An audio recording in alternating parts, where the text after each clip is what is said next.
Sir, kawawa naman yung klase mo. Ganun na itsura niya. May sakit pa yung inay niya.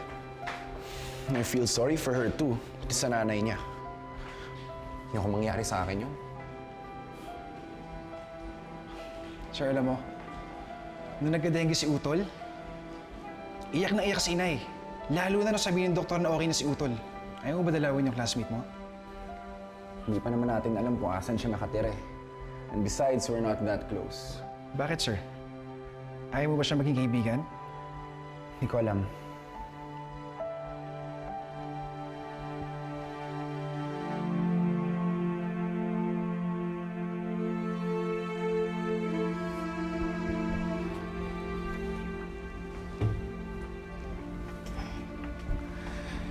Bait talaga ng mami ko, no? Biruin mo, pinautang pa kayo, wala naman kayong pambayad. Lalo ka na nakakainis yung mukha mo eh. Kung ako si mami, papalayasin ko na lang yung higad at yung inutil.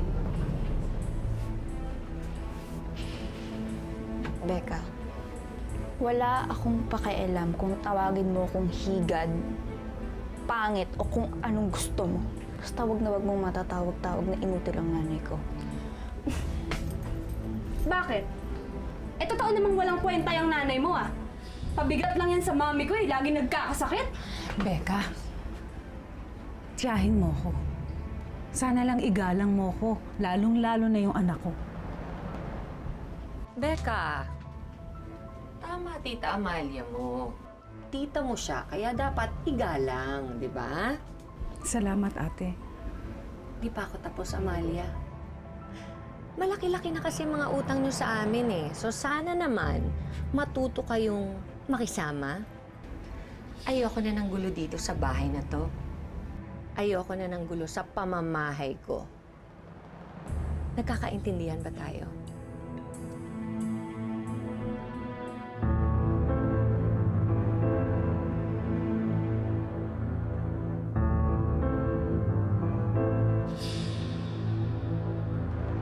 Ayoko na po yata magpakita pa sa tao pagkatapos ng nangyari. Nung may trabaho pa ako sa perya, ganyan din nangyari sa akin eh. Ano pong ginawa niyo? Nag-imagine ako, iniisip ko na tungtuwa sa akin yung mga nanonood. Gustong-gusto nila yung pagtulay ko sa lambre.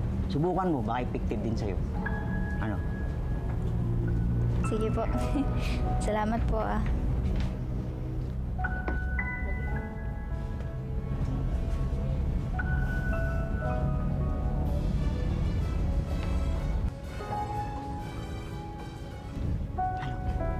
Okay ka na? Bisa na natin, ha? Opo.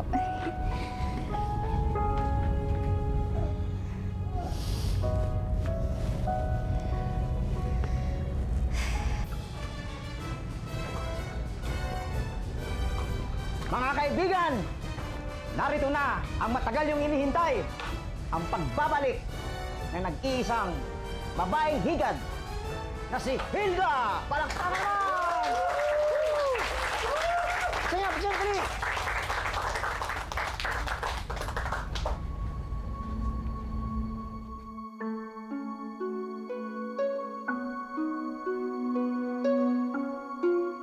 Kailangan kong isipin na masaya sila habang pinapanood nila ako.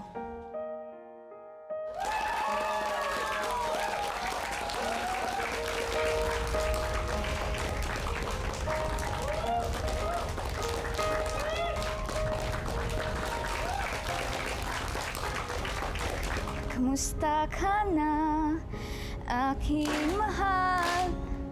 Tatandaan mo pa, minsan mayroong nagmamahalan